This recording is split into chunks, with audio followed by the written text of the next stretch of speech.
on va tous boire de l'eau, je sais pas, en bouteille qu'on va payer. Bientôt, on va nous mettre des trucs là, puis on payera l'air qu'on respire.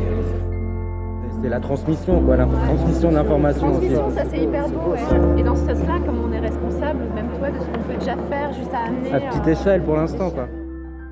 En 2050, l'effondrement, on sera en plein dedans.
Moi, ça me fait flipper.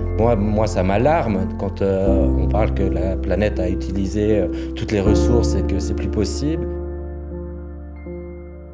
L'effondrement comme des effondrements de civilisation qu'il y a déjà eu, c'est-à-dire que petit à petit, ça s'enraye, le système qui était bien huilé ne marche plus. Sauf que là, c'est pas seulement notre système de société, c'est aussi l'écosystème, la biodiversité. Pour moi, l'effondrement, c'est je dirais une transformation qui peut être violente, selon la définition effondrement, collapsologie. Et pour moi, l'effondrement, c'est une conversion, un changement de quelque chose, qu'on passe à autre chose, à une nouvelle société, à une nouvelle façon de vivre, probablement, de consommer, simplement. Donc, s'il y a effondrement, c'est dans un but de renouvellement.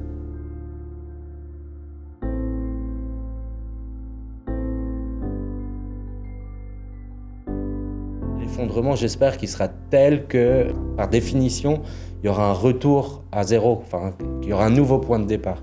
J'espère quelque part, c'est pervers, mais qu'on va l'atteindre très rapidement, et plus rapidement on l'aura atteint, plus rapidement on devra réinventer quelque chose.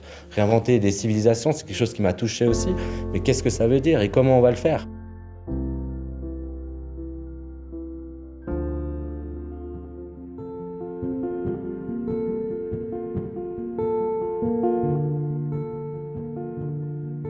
Pour moi, ça n'existe pas du tout. Pas du tout encore. C'est beaucoup trop abstrait et c'est beaucoup trop basé sur des mots pour l'instant. Alors, c'est pas vrai.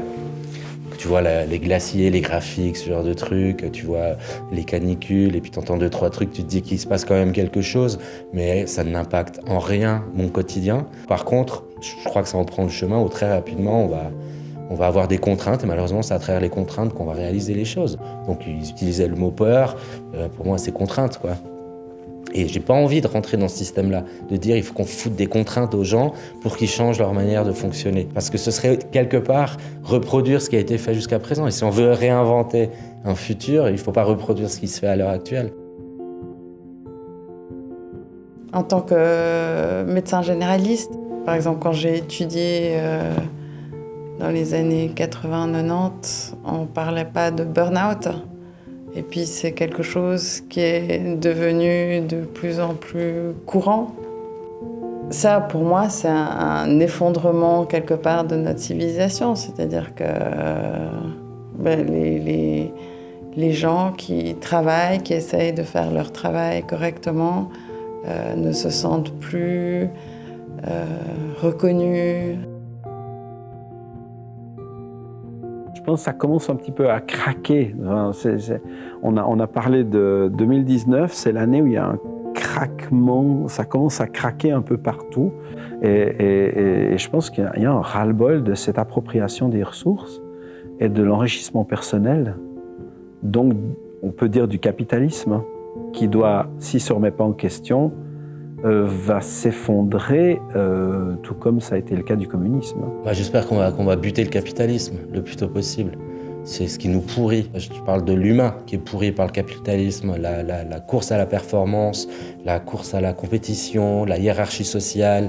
Et on est formaté avec ça et on est sans arrêt en train de le reproduire même si on ne s'en rend pas compte. Alors on a conscience qu'il faut arrêter de consommer, qu'il faut faire gaffe à tous ces trucs-là, mais on continue à reproduire ce qu'on nous a inculqué, ce qu'on a ancré en nous en fait.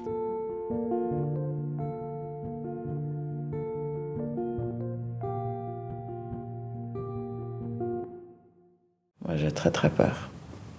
Je ne pense pas que l'être humain va tout d'un coup devenir du jour au lendemain très bienveillant et solidaire.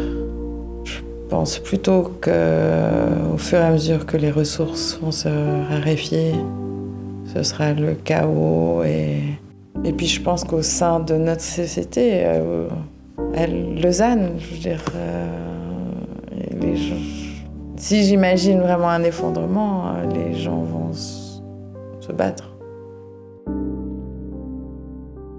Plus on est de personnes qui prennent conscience de ce qui va arriver, et si on n'est pas dans le déni, on peut déjà commencer à construire autre chose.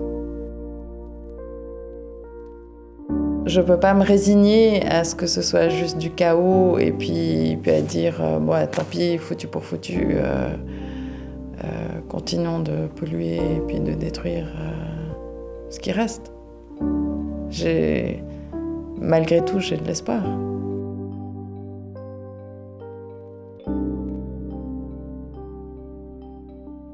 Est-ce qu'il y a une place à la joie? J'ai envie, ouais, il faut y croire. Ça peut, pour véhiculer une image ou à donner envie aux gens de s'intéresser à un souci, ou il faut créer une dynamique. Et pour moi, une dynamique, il faut qu'il y ait de la joie et de l'envie, parce que sinon, c'est trop galère.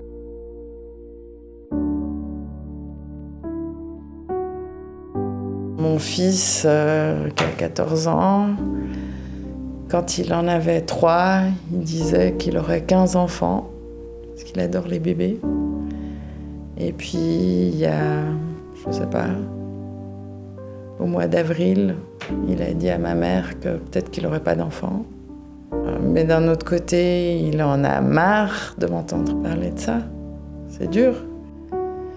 C'est pas qu'il comprend pas ce que je fais. C'est juste que c'est pas le moment pour lui. Par contre, il me dit, je sais que tu fais ça pour moi.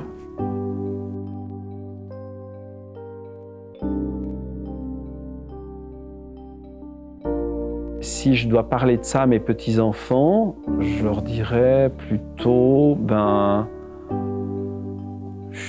peut-être désolé, je ne sais même pas si je suis moi-même désolé, mais je leur donnerais des valeurs telles que mes grands-parents m'avaient transmises en fait. C'est celle des bouts de ficelle. C'est celle de se dire, est-ce que ce bout de ficelle, est-ce que je le mets dans un tiroir parce que je pourrais l'utiliser pour fermer un papier cadeau Noël de l'année prochaine, ou bien est-ce que je le mets à la poubelle puis je rachète un rouleau entier, quoi. Enfin, je sais pas. C'est une espèce de transmission telle que j'ai eue, comme moi, avec mes parents, mes grands-parents. Et ça, c'est une force. Et je pense que ça peut s'appeler peut-être l'amour. Mais d'une certaine manière, c'est une forme d'amour, mais qui se transmet et qui nous relie entre êtres humains.